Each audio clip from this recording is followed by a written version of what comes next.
Yeah. Yeah. Yeah.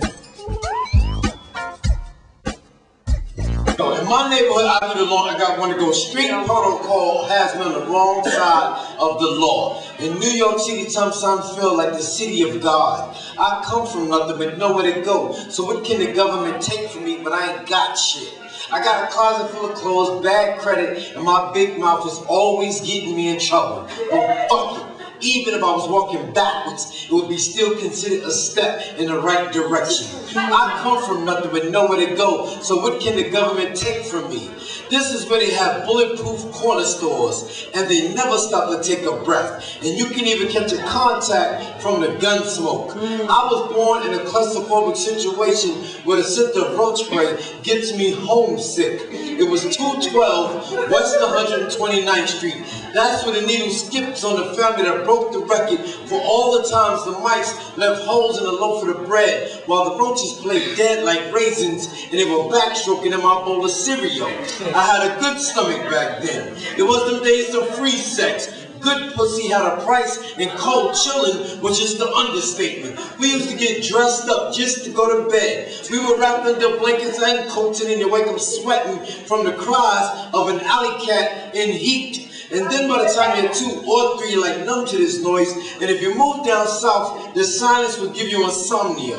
And this all took place when Harlem was an armpit. It was right before gentrification gave it a facelift. That's when the middle class never came past 59th Street on the Uptown D train. And there was a seat. We were sitting around a lit cigarette. That was our light and heat. And we were like survivors of lead paint poison and secondhand smoke. It felt like we were serving time for killing time.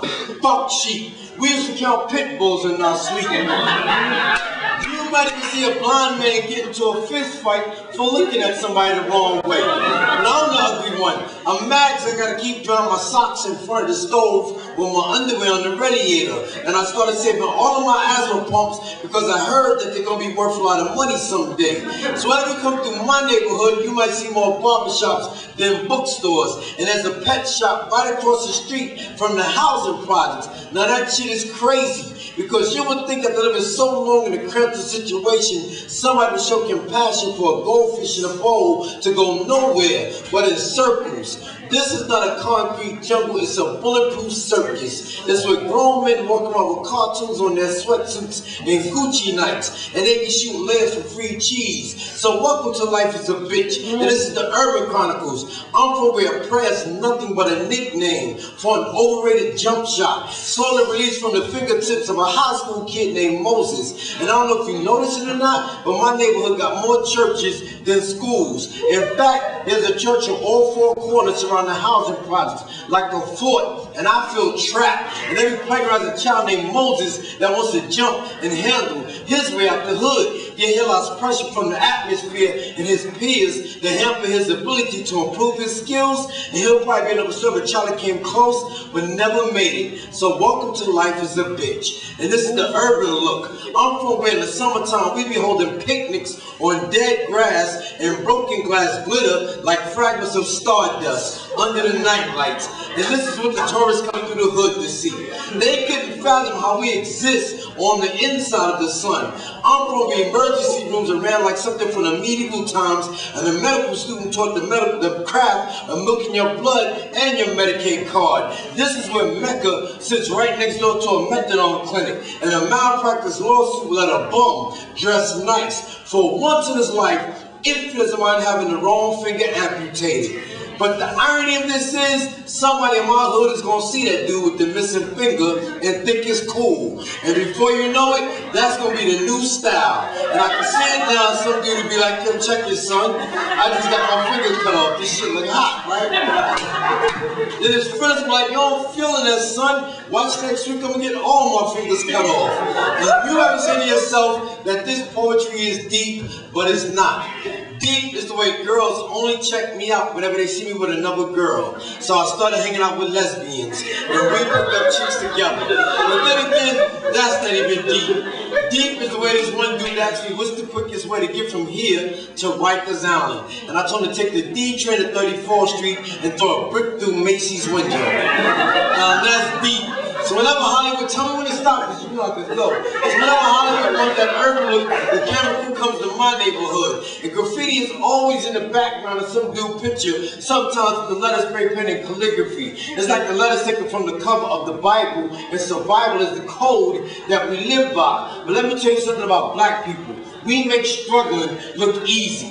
We can do this shit so good, we even had a dance named after it. But we were just calling it the hustle. But check it. I heard that this girl was taking her baby to a dysfunctional class just to get a disability check. And she neglects to check the progress of the child because she's in a strip club, hustling. She works her ass off, literally. She's lucky to make ends meet up until the weekend when nothing is free in this country except flyers and garbage. Umpteen years later, here I is, the dysfunctional black bastard, born in a rat race city that just so happens to consist of human players. Jaywalking was just embedded into my genetic makeup. And sometimes when I'm crossing the street, I'm saying to myself, fuck a red light. I want a yellow cab to hit me. I want to hit me so bad, but not hard.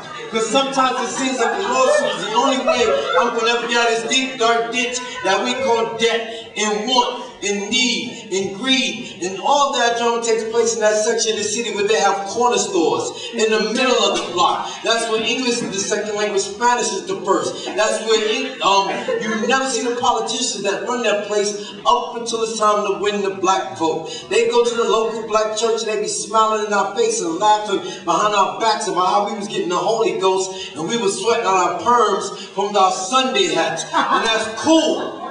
Well, all I want to know is where was the ghost when Coop the Kente was getting his toes chopped off? Where was the Holy Ghost when the cable company sent the cutoff notice and the scented candles we used to dial up the stench of last night's sex fest that we was calling a rent party? My name is Blue, and this is not Shakespeare.